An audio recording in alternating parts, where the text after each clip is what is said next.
Hi everyone, exam medicine channel में आप सभी का स्वागत है। आज हम बात करने वाले हैं इलाहाबाद यूनिवर्सिटी में जो आपके एग्ज़ाम कंडक्ट कराए गए थे, चाहे वो किसी भी पद के लिए क्यों ना हो, ठीक है। और इसमें आप लोगों की एक कन्फ्यूज़न है इंटरव्यू को लेके, तो इस वीडियो में उसको दूर करने की कोशिश करी जाएगी। आप सभी लोग इसके नोटिफिकेशन को अगर आपके पास होगा तो देख सकते हैं, वहाँ से भी ना हो तो वेबसाइट पे अभी भी पड़ी है, आप वहाँ से देख सकते हैं, ठीक है। तो इससे आपके कन्फ्यूज़न दूर हो जाएंगे और आपको क्लियरली समझ में आ जाएगा कि क्या मतलब है।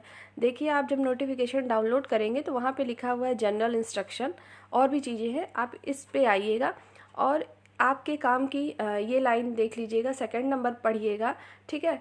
तो आप देखेंगे कि पूरे जो भी इंस्ट्रक्शन दिए हैं इंटरव्यू से रिलेटेड, एक इसमें आपको दिखाई देगा एक लाइन, और एक यहाँ पर है फोर्थ नंबर में। तो देखिए, जो फोर्थ नंबर में है तो उसका अब तो कोई मतलब ही नहीं रहा, क्योंकि उसमें देखिए लिखा है कि अ रिटन टेस्ट में B conduct before the interview for any of the post at the discretion of the competent authority. इसका मतलब यही हुआ है कि जो आपकी रिटन एग्ज़ाम जो कराए जाएंगे, वो जो कमेटी होगी, मतलब अथॉरिटी होती है जिसको ये एग्ज़ाम कराना है, ये उसके विवेक पे मतलब डिपेंड करेगी कि आपका जो रिटन टेस्ट है इंटरव्यू के कितने समय पहले कराया जाए। अब बात आती है ये इंटरव्यू क्यों लिखा है, जबकि आपको पता है कि ग्रुप सी, चाहे वो स्टेट लेवल का हो चाहे सेंट्रल लेवल का हो, कोई एग्ज़ाम, ग्रुप सी के लिए इंटरव्यू को ख़त्म कर दिया गया है, नहीं है इंटरव्यू। और यदि अगर करना था इंटरव्यू या होना चाहिए था तो उसके मार्क्स पहले दिए रहते थे। आपको तो सिर्फ सिलेबस में लिखा था कि आपका थ्योरी एग्ज़ाम होगा और जिनके स्किल टेस्ट हैं उसके बारे में है कि कंप्यूटर टाइपिंग टेस्ट देना है, ठीक है। लेकिन इंटरव्यू की बातें या कोई इसके नंबर की, आपको इंटरव्यू के इतने नंबर मिलेंगे, वो कहीं पर भी मेंशन नहीं है, ठीक है। तो आप इससे ही समझ सकते हैं कि, और इससे आप सेकंड लाइन को भी देखिए, यहाँ पर आपका मेन लिखा हुआ है, यहाँ से देखिए लिखा है ना कि in case the applicants are more is in numbers screening committee shall short list the suitable candidates to be called for the interview. मतलब अगर ये जान लीजिए इंटरव्यू का दिया है इन केस, ये देखिए तभी हो सकता है जब, जैसे इनके मान लीजिए जितने भी पद हैं, ठीक है, सपोज करिए एमटीएस की बात करें, उसमें 90 पद है और कैंडिडेट्स ज़्यादा हैं, मतलब इक्वल मार्क्स भी तो हो सकते हैं कई कैंडिडेट के। तो ऐसा तो है नहीं कि वो एक को रख सकते हैं और एक को निकाल देंगे।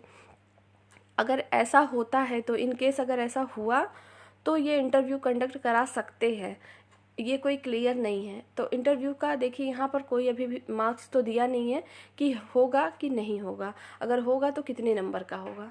जो आपने अभी 200 नंबर की थ्योरी के एग्ज़ाम दिए हैं वो उसी पे आपकी मेरिट रहेगी। इन केस ऐसा होता है कि कैंडिडेट ज़्यादा हैं, ठीक है, और तब वो जो स्क्रीनिंग कमेटी है वो शॉर्ट लिस्ट करेगी सुटेबल कैंडिडेट्स को कि किसको करना है, तो उसके लिए इंटरव्यू के लिए आपको परेशान नहीं होना है। इंटरव्यू में आपको कोई मार्क्स से अलग नहीं करेगा कि आपको नंबर इतने मिल रहे हैं और आपको हटा दिया जाएगा। अगर ऐसा होता है, और ये तभी होगा जबकि एक ही मतलब सिमिलर नंबर आ रहे हैं कई कैंडिडेट्स के, और पोस्ट के लिए ज़्यादा कैंडिडेट उतने ही नंबर ला के क्वालिफाई कर पा रहे हैं, तो वो तो वहाँ की स्क्रीनिंग कमेटी के ऊपर डिपेंड करेगा कि वो क्या करते हैं, ठीक है। और इससे रिलेटेड अगर कोई भी ये रिज़ल्ट के बाद ही डिक्लेयर होगा, जब कट ऑफ जारी होगी आपकी, फिर उसके बाद ही वो लोग डिसाइड करेंगे कि क्या उतने ज़्यादा कैंडिडेट हैं तो आपका इंटरव्यू कराया जा सकता है।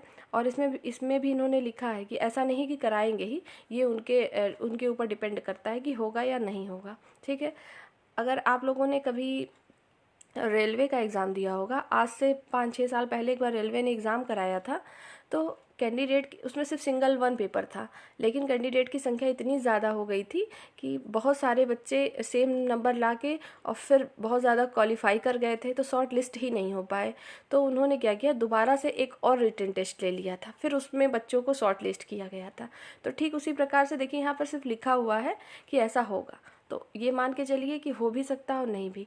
और ये मैं अपने से तो आपको बता नहीं रही हूँ, आप ये इंस्ट्रक्शन को पढ़ सकते हैं, और इससे रिलेटेड अगर कोई सूचना मुझे मिल जाती है पहले ही तो आप तक पहुँचा दी जाएगी कि कंफर्म है कि होगा कि नहीं होगा।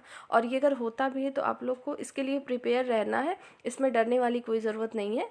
आपका एक कॉमन इंटरव्यू होगा, जैसे जिस पोस्ट के लिए आप जा रहे हैं, वहाँ पे क्या वर्क है क्या नहीं है। क्योंकि अब MTS की बात करें, जिन लोगों ने MTS का एग्ज़ाम दिया है वो हाई स्कूल पर है, ठीक है। हाई स्कूल या तो ITI पास होने चाहिए। तो अगर हाई स्कूल का कैंडिडेट है तो कि मिनिमम से जाते हैं, ना ही मैक्सिमम। आप भले ही वहाँ PhD भी किए हो, आपने फॉर्म भर दिया MTS का, या आपने ग्रेजुएशन किया आपने भर दिया, तो आपका लेवल वो मैटर नहीं करता, लेवल आपका हाई स्कूल का माना जाएगा।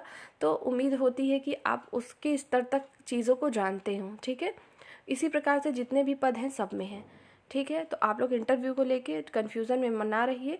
ये चीज़ें अभी आयोग द्वारा, आयोग का मतलब है वो कमेटी जो इलाहाबाद यूनिवर्सिटी की है, वही लोग डिसाइड करेंगे। अब वो अभी बाद में आपका क्लियर होगा। पहले तो शॉर्ट लिस्टिंग आएगी, मतलब रिज़ल्ट आएगा। अगर कैंडिडेट ज़्यादा होते हैं ऐसी सिचुएशन में, तभी आपके इंटरव्यू कंडक्ट कराए जा सकते हैं। ऐसा श्योर भी नहीं है कि सभी पोस्ट के लिए हों, ठीक है। और जो आप लोग के टाइपिंग टेस्ट है जिन पद के लिए, वो लोग तो अपनी तैयारी करें, ठीक है। और इसके लिए और कोई चीज़ परेशान होने की ज़रूरत नहीं है। और MTS में कोई टाइपिंग टेस्ट नहीं है। टाइपिंग टेस्ट तो सिर्फ उन्हीं लोगों के लिए जो कि मेंशन पहले से किया गया है, ठीक है। तो कुछ कमेंट आए थे MTS के लिए भी। तो MTS वाले जितने भी कैंडिडेट्स हैं, आप लोग इस बात को अच्छे से समझ लीजिएगा कि आपको कोई भी टाइपिंग टेस्ट नहीं देना है। आपको इंटरव्यू तभी देना हो सकता है। और इंटरव्यू का मतलब ऐसा नहीं है कि आप का ये श्योर है कि आपको इंटरव्यू देना ही है, क्योंकि इसमें देखिए मेंशन है अगर कैंडिडेट्स ज़्यादा होते हैं तो ऐसा किया जा सकता है। अब मान लीजिए ऐसा है कि कट ऑफ लगभग एवरेज बच्चों का नंबर अच्छा आया, मान लो कि 87 या 86 प्लस क्वेश्चन की बात हो रही है, इतना अगर सही हो रहा है 100 में से, ठीक है। तो मान के चलिए कि मान लीजिए और इतना नंबर सही हो रहा है, और लेकिन कुछ बच्चों का है कि बहुत ही कम है, मतलब 50% ना सही है, मतलब सिर्फ वो 150 नंबर ला पा रहे हैं। और कुछ कैंडिडेट्स ऐसे हैं जिनके जो नंबर है वो 180 या 185 190 तक को टच कर रहे हैं। तो बहुत सारे बच्चे अगर ऐसे निकले और उनकी शॉर्ट लिस्टिंग हो गई तो कोई भी इंटरव्यू नहीं कंडक्ट कराया जाएगा, ठीक है।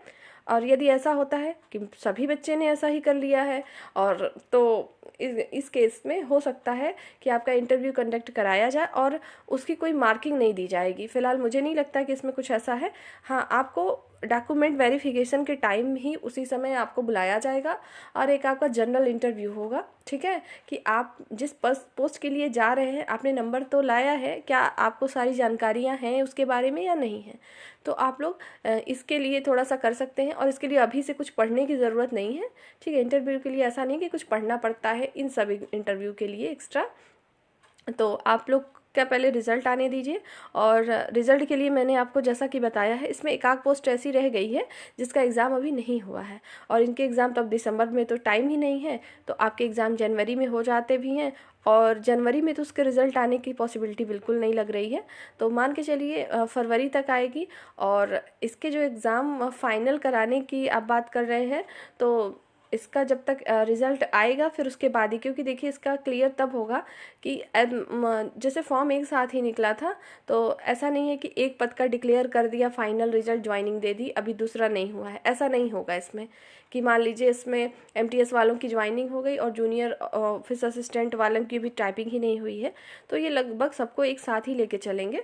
तो उन लोगों की पहले टाइपिंग होगी, ठीक है। ऐसा हो सकता है कि रिज़ल्ट आगे पीछे आए, लेकिन ऐसा नहीं होगा कि किसी की ज्वाइनिंग हुई और किसी का एग्ज़ाम ही क्लियर नहीं हो रहा है अभी तक, ठीक है।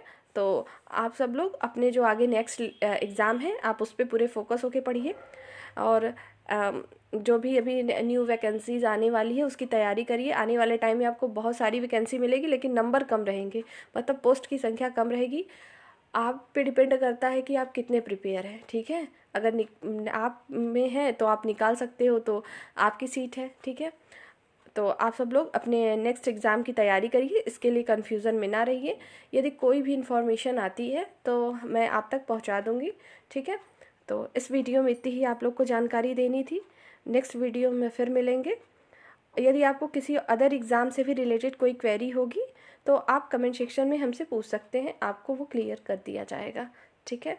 तो ठीक है, तब तक के लिए टेक केयर, जय हिंद।